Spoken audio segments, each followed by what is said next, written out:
Okay, so here's how you create a page that will be your home page or your landing page for when students open up your Canvas course. So if you go to Pages and find the page you want, so here's my Welcome to Anatomy Physiology page.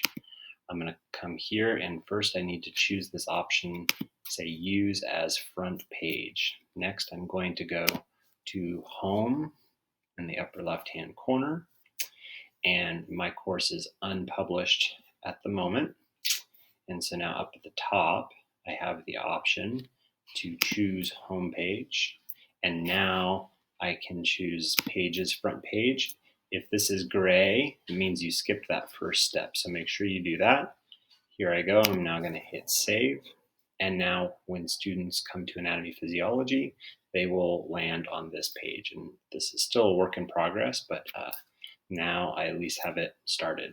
So that's how you set up your homepage.